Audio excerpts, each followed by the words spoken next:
Alors nous allons reprendre nos travaux avec la première intervenante, Laurence Salera, que je remercie d'avoir accepté notre invitation, qui enseigne à l'Université de Toulouse et qui est chercheuse au centre Coiré et qui a proposé comme titre de son intervention Catalepsie, imaginaire médical et roman noir au XIXe siècle.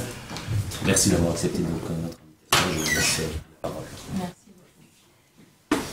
Alors, le travail que je présenterai aujourd'hui correspond à une partie d'un programme de recherche qui a été réalisé en collaboration avec l'Université de Westminster et qui portait sur les représentations de la catalepsie au XIXe siècle en France et en Angleterre. Le but du programme était de regarder comment circulaient les savoirs médicaux, notamment de part et d'autre de la Manche, et de voir si cette circulation permettait soit de dégager des invariants dans les modes de représentation de la catalepsie, soit de traquer des caractéristiques nationales, ou encore de voir comment la circulation du savoir, qu'il s'agisse de savoir médical ou scientifique dans ce cas, se transformait en passant la Manche. Pour ce qui est de la présentation d'aujourd'hui, je ne parlerai que des représentations anglaises, avec, comme vous allez le voir, quelques incursions outre-Atlantique. Pour rappel, la catalepsie était une pathologie assez mystérieuse tout au long du XIXe siècle. Elle était particulièrement reconnaissable à l'état inconscient du malade, à la rigidité du corps, c'est un corps que l'on peut manipuler et qui va conserver la position dans laquelle on va le placer, au pouls à peine perceptible du patient. Souvent associée à l'hystérie, l'épilepsie ou encore la transe et le mesmérisme, la catalepsie se trouve pourtant au cœur de plusieurs débats médicaux, le premier étant celui sur les signes de la mort et les limites entre les états de vie et de mort. Mais la catalepsie est également liée à toute une tradition littéraire assez noire. Les patients se retrouvant fort fréquemment enterrés vivants à cause d'erreurs médicales. Ainsi, la catalepsie se retrouve tout au long du XIXe siècle à mi-chemin entre la médecine et la littérature. Et je vais essayer de vous montrer les raisons de cette rencontre entre science et littérature. Dans The Fall of the House of Usher, la chute de la maison d'Usher, d'Edgar Allan Poe, le narrateur rend visite à son ami d'enfance, Roderick Usher, dont la sœur souffre d'une étrange maladie. Le médecin, qui est le premier personnage que le narrateur rencontre, a l'air aussi perplexe que fourbe, introduit le narrateur dans une bâtisse où maladie mystérieuse et mort règnent en maître. Chez Roderick Usher, pâle comme un cadavre, comme chez sa sœur souffrant d'une maladie de langueur qui flirte à intervalles réguliers avec la catalepsie.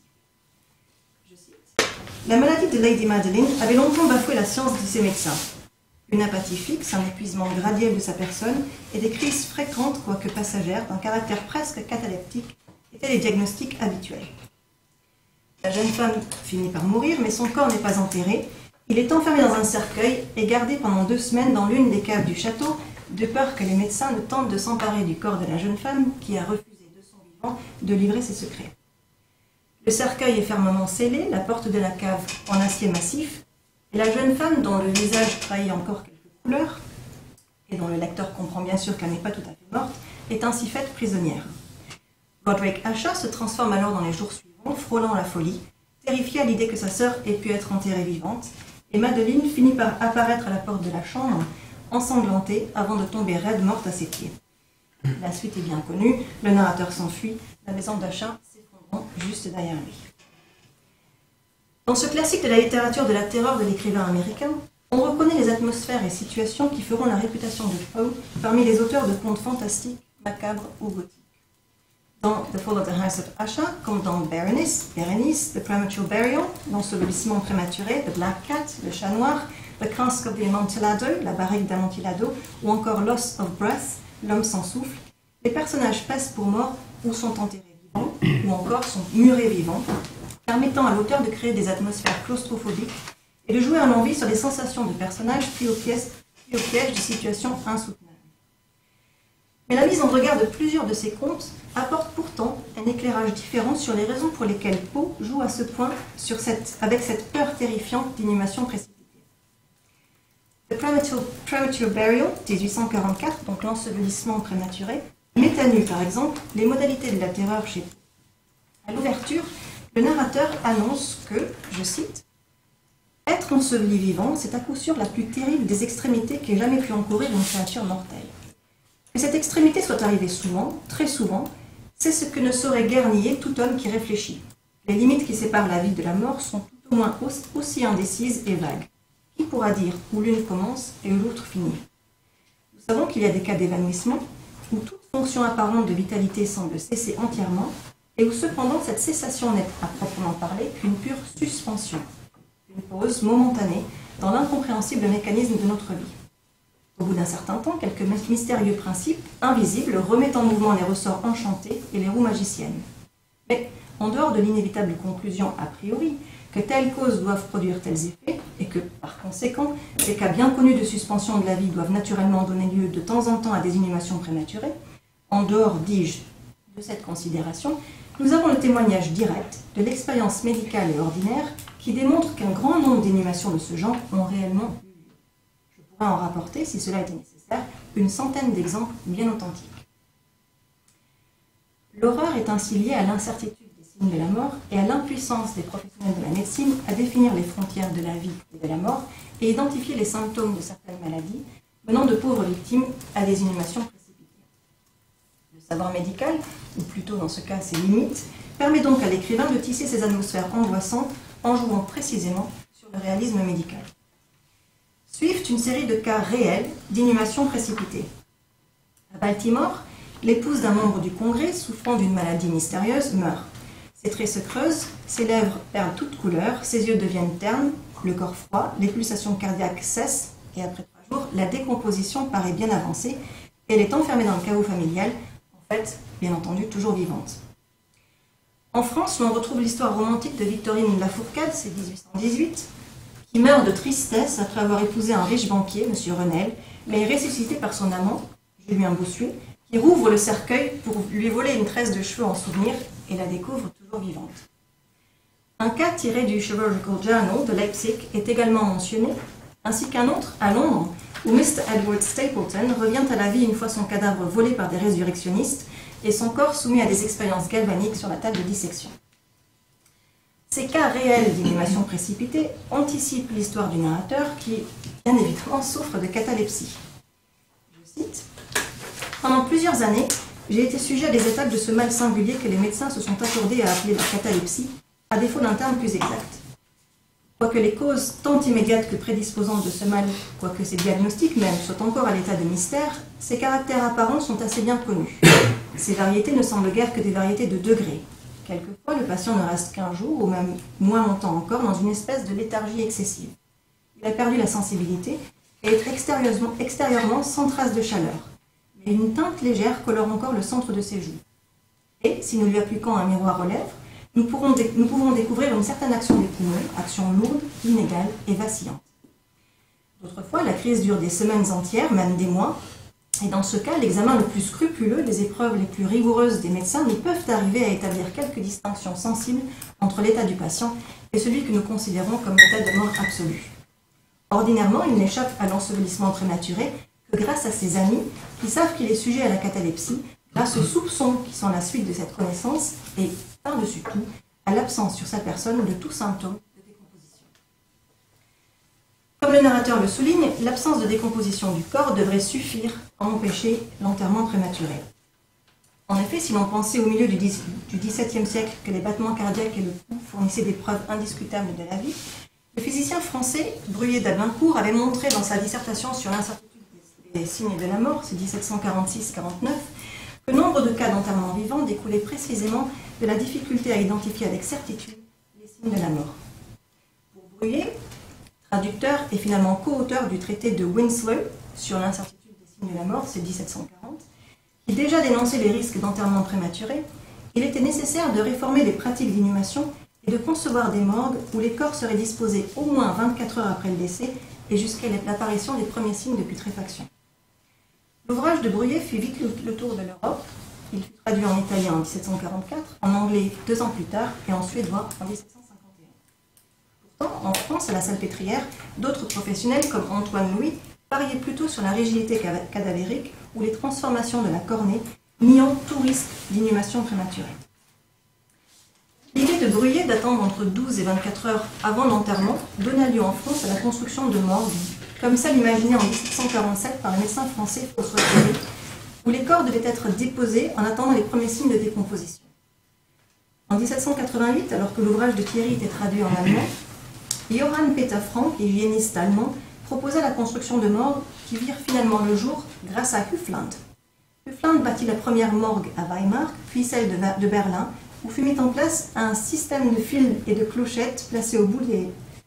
où fut mis en place un système de fils et de clochettes placés au bout des cadavres, tandis que celle de Munich comprenait un harmonium à souffler destiné à avertir le gardien en cas de réveil de mort. Revenons donc à Poe. Chez Poe, le narrateur prévoyant aménage le caveau familial afin qu'il puisse être ouvert de l'intérieur et que l'air, l'eau et la nourriture y abondent. Son cercueil, dont le couvercle s'ouvre également de l'intérieur, est percé pour laisser passer une corne attachée à l'une des mains du cadavre et activant une grosse cloche fixée à la voûte du caveau. Les aménagements sont typiques de l'époque et le narrateur rajoute que son cas ne différait, je cite, guère de ceux mentionnés dans les livres de médecine. L'utilisation des faits divers rapportant des cas de catalepsie, la description de la pathologie du narrateur, tout comme les détails de l'aménagement du caveau, participent de l'atmosphère de terreur. Le discours médical sur le patient, de même que le traitement du cadavre, donne au conte toute sa vraisemblance, l'effet de réel contribuant ainsi à accroître l'attention. Nous sommes bien loin ici des romans gothiques de la fin du XVIIIe siècle qui jouent sur le surnaturel, les fantômes et les spectres en tout genre, ou encore le diable. Cependant, Poe va déjouer d'un coup l'univers terrifiant qu'il a si méticuleusement monté. Le narrateur se retrouve, comme il le redoutait, enterré vivant, incapable de crier ou de soulever le couvercle du cercueil. Il sent même une forte odeur de terre humide qui lui laisse penser que des inconnus l'ont enterré dans un cercueil ordinaire, hors du caveau familial, soigneusement aménagé. Cependant, lorsqu'il parvient enfin à crier au secours, il se rend compte, dans un retournement de situation burlesque, qu'il s'était endormi à bord d'un bateau et dormait tranquillement sur une couchette exiguë. Le motif de l'enterrement prématuré, l'une des conventions les plus caractéristiques du roman gothique, roman noir, qui servira au XXe siècle à toutes les analyses psychanalytiques du genre, dira Sedgwick dans Gothic Conventions, tournée en dérision par la situation comique dans laquelle se retrouve le narrateur, permet à Poe de mettre en lumière son propre jeu ironique sur les conventions et sur toute une tradition de la littérature de la terreur et de l'horreur. En fait, en 1844, l'inhumation précipitée est devenue un cliché de la littérature gothique qui laisse derrière lui plusieurs décennies de récits fictionnels comme réels de cas de malades souffrant de catalepsie et enterrés malgré eux. Déjà en 1832, dans L'homme sans souffle, Poe décrit un personnage que l'on croit mort car il n'a plus de souffle et qui va se retrouver physiquement malmené. Ses jambes seront disloquées, sa tête sera coincée de travers, ses oreilles seront tirées, son corps va être jeté sous un véhicule, ses jambes brisées. Ensuite, on va lancer une malle derrière lui pour lui fracturer le crâne, avant d'être acheté par un chirurgien qui lui découpera les oreilles, lui sectionnera le ventre pour récupérer les viscères, lui infligera des décharges électriques, pensant que ces réactions ne sont que de simples réflexes, avant qu'il ne soit pendu et survive à la pendaison, se retrouvant dans un tombeau public dont il s'échappera enfin. Dans l'ensevelissement prématuré, comme dans L'homme sans souffle, 12 ans plus tôt, Poe se joue de ce qui fait trembler ses lecteurs.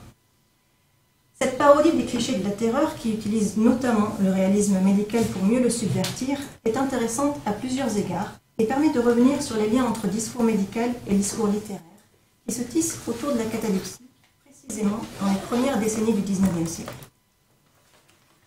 En fait, comme le montre l'ensevelissement prématuré, qui mêle à un récit de fiction de multiples cas de catalepsie rapportés en Amérique comme en Europe, les histoires de cataleptiques enterrés vivants circulaient tout au long du XIXe siècle, dans les magazines spécialisés comme dans les journaux populaires. Dans de nombreux journaux médicaux de l'époque, on retrouve les mêmes cas, comme l'affaire de Lady Russell, qui resta dans un état cataleptique pendant 7 jours et 7 nuits et ne sortit de son état inconscient que lorsque les cloches sonnant son enterrement retentirent, ou celui que Poe mentionne de la jeune femme qui mourut de mélancolie après avoir épousé un banquier et fut sauvée par son amant de l'inhumation précipitée. Les deux exemples, de Lady Russell et de la jeune épouse mélancolique en France, montrent surtout les liens entre l'imaginaire gothique, ou la sensibilité romantique, et la prose médicale. Non seulement nombre de cas de catalepsie semblaient plus fréquents sur le continent, et notamment en France qu'en Grande-Bretagne, affirmaient les médecins britanniques, un point sur lequel je passe mais qui a toute son importance, mais les patients cataleptiques, sensibles, impuissants, inconscients et pourtant parfaitement conscients de ce qui se passait autour d'eux, étaient les victimes idéales d'intrigues modernes, loin des châteaux italiens et des contes véreux. La circulation de cas de catalepsie dans les journaux médicaux du XIXe siècle était intense. Un cas de catalepsie observé à Bologne en 1832, par exemple, fut décrit dans la Gazette médicale de Paris la même année, puis traduit pour The Lancet en février 1933. D'autres cas en Irlande, Italie, en Allemagne, au Danemark, en Autriche et même à Cuba étaient connus et traduits en plusieurs langues. Et ces mêmes cas, d'abord relatés dans la littérature médicale, se retrouvaient bien vite dans les journaux populaires du temps, avides de divertir leur public avec erreurs médicales et inhumations précipitées.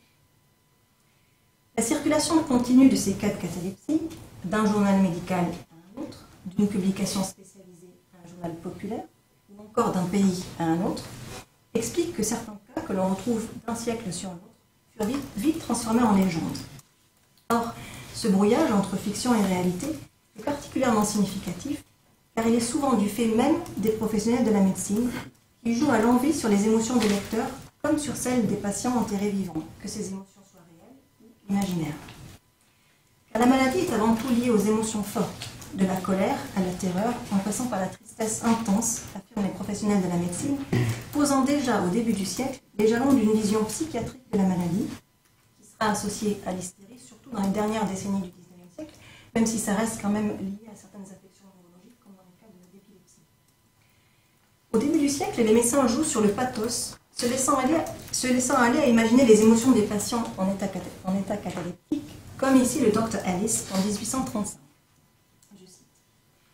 Messieurs, il est bien plus aisé pour vous d'imaginer que pour moi de décrire quels purent être les sentiments de cette malheureuse personne témoin de ces affreuses préparations et d'envisager la transition soudaine entre le profond désespoir et la joie ineffable qu'ils ressentirent au moment où ses facultés retrouvées lui permirent d'éviter les horreurs d'une inhumation précipitée en s'exclamant, dans un excès jubilatoire, « Je ne suis pas morte ». Ce qui apparaît ici en filigrane suggère en fait que les échanges entre le monde médical et la scène littéraire, tant dans la définition d'une pathologie mystérieuse que dans sa représentation, sont beaucoup plus complexes que la première partie de cet exposé pouvait le laisser supposer.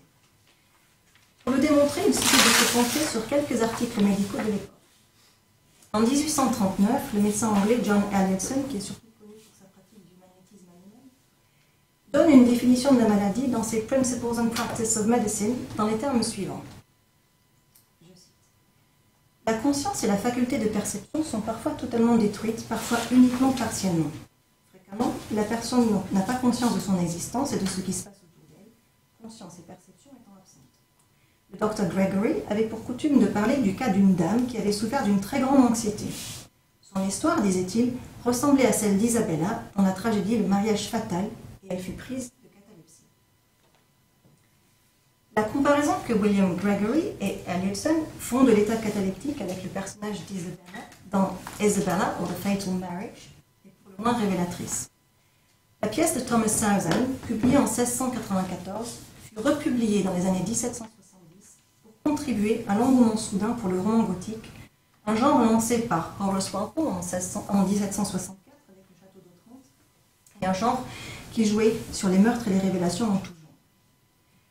Si le personnage dans la pièce n'est pas cataleptique, seul son état de nervosité sert ici d'élément de comparaison, les liens entre médecine et littérature se compliquent davantage encore dans un article de John Coldstream, un médecin écossais, qui décrit un patient en 1853 ainsi. Alors, je vais le citer, il va citer quelqu'un d'autre à l'intérieur, donc je préciserai qu'en sont les guillemets. Son immobilité, telle une statue, était des plus remarquables. Elle frappait l'observateur de terreur, surtout quand il se rendait compte qu'on ne pouvait d'aucune manière savoir si elle était consciente ou attentive. On a correctement dit que cet étrange état résulte, citation, d'un terrifiant mélange des conditions de vie et de mort présentant, pour ainsi dire, la vie sous les habits de la mort et la mort sous ceux de la vie. C'est tout particulièrement la référence à ce point précis, dans le cas de son patient, citation, frappé par la foudre, citation, que le même auteur remarque, citation, « Je déclare que je ne peux imaginer quoi que ce soit de plus horrible ». Fin des deux citations. La description de l'état cataleptique par Coldstream s'appuie sur celle d'un autre patient, foudroyé, qui sert ici d'autorité. Or, non seulement les deux cas mettent en lumière les émotions mêmes des professionnels de la médecine, on remarque le terme de terreur, le mot horrible, mais Coldstream fonde ici son analyse de la maladie sur un cas en fait fictionnel de catalepsie. En effet, les citations qui apparaissent sont tirées d'une série de nouvelles de Samuel Warren, publiées sous le titre Passages from the Diary of a Late Physician, passage d'un journal d'un médecin à la retraite, entre août 1830 et octobre 1837 dans Blackwood's Edinburgh Magazine. Les nouvelles de Warren content la vie d'un jeune médecin face à diverses pathologies et nous plongent dans la pratique médicale du point de vue du professionnel. L'une d'entre elles, intitulée The Thunderstruck and the Boxer, raconte l'histoire d'une jeune femme qui tombe dans un état cataleptique après avoir été frappée par la foudre. Comme dans la plupart des articles médicaux de l'époque, le narrateur met l'accent sur le mystère qui entoure la maladie, souvent confondu avec l'apoplexie ou l'épilepsie, expliquant, je cite, l'anomalie nosologique en se référant aux autorités médicales du temps.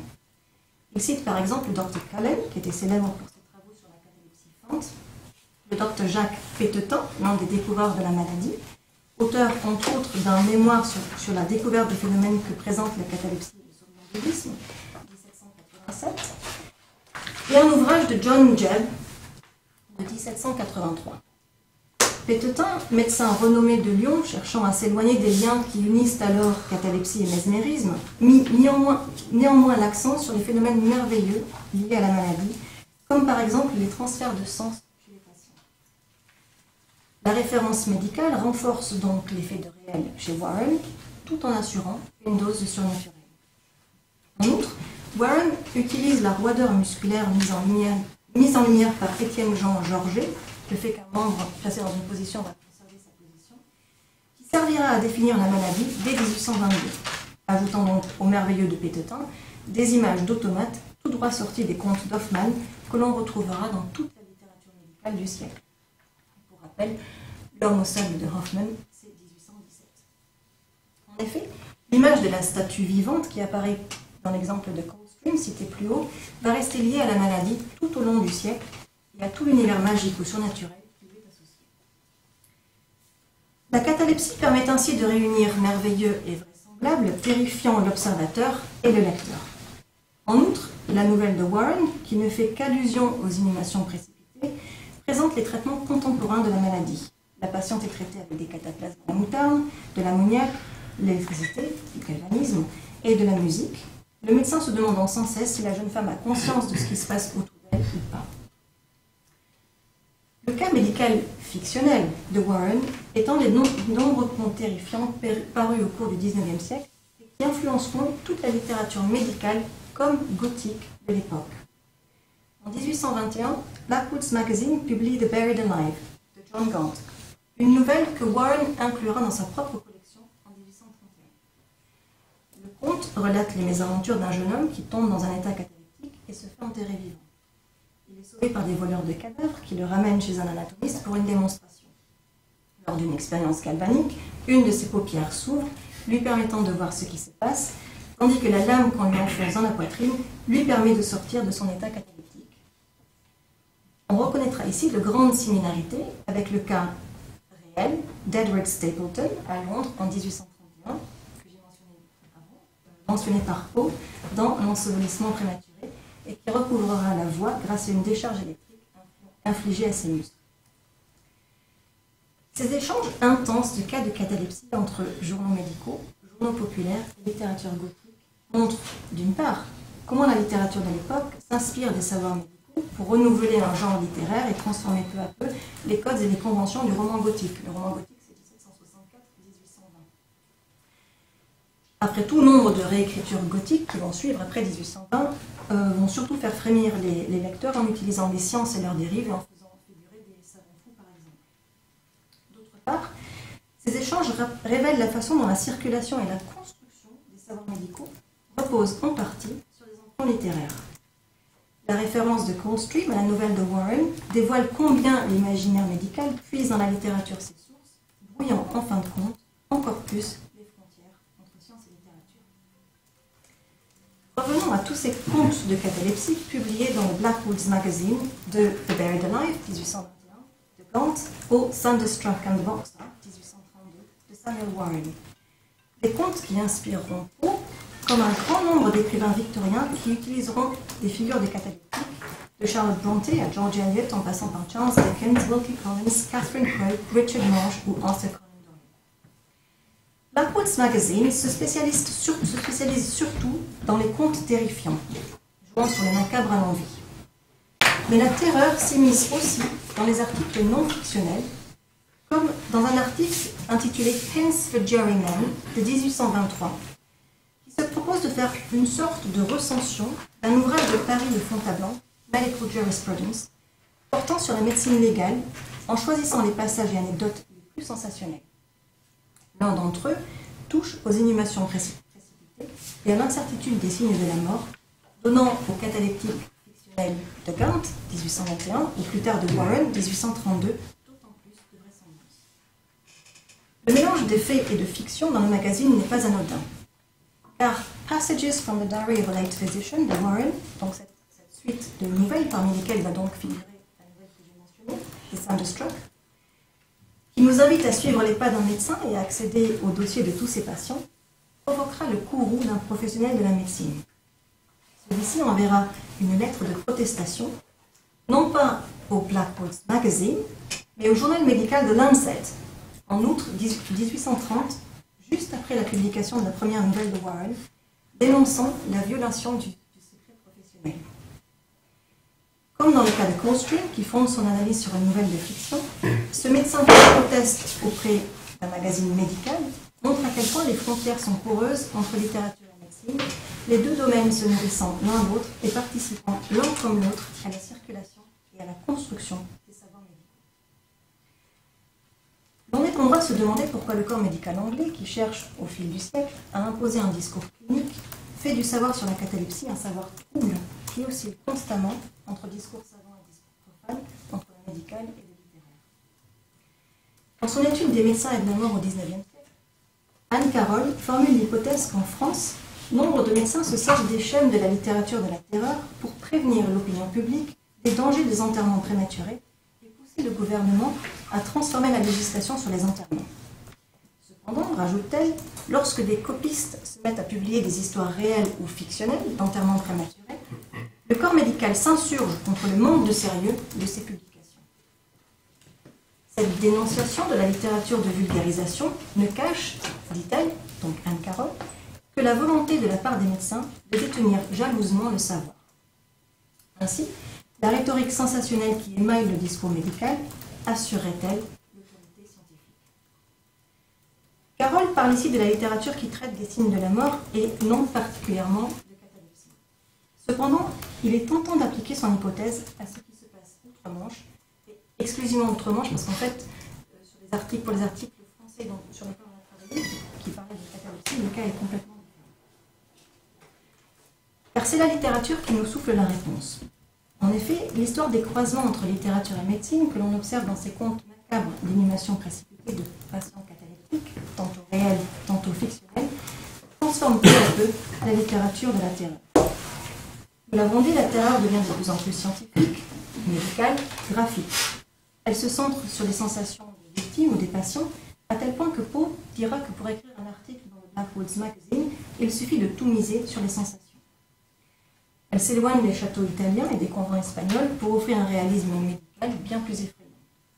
Et les magazines, tels Blackwood's, particulièrement spécialisés dans la terreur, d'inclure, nous l'avons dit, des articles journalistiques sur l'évolution de la médecine légale et l'identification des signes de la mort.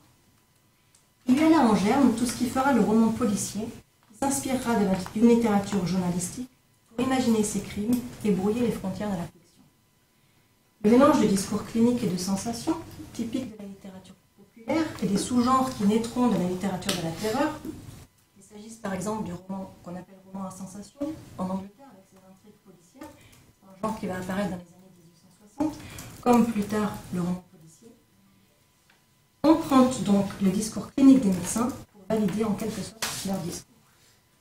Ainsi, et ce sera ma phrase de conclusion très synthétique, en volant au corps médical ses stratégies narratives pour augmenter le vraisemblable, les stratégies elles-mêmes empruntées, nous l'avons dit, à la littérature de la terreur, la littérature populaire de la seconde moitié du siècle comme la littérature plus canonique, on peut penser ici aux grands romans réalistes victoriens, démontre combien le discours médical ne se contente pas de communiquer le savoir à l'aide des clichés de la terreur, il le construit également en empruntant à la littérature les motifs et les chaînes qui lui permettra d'assurer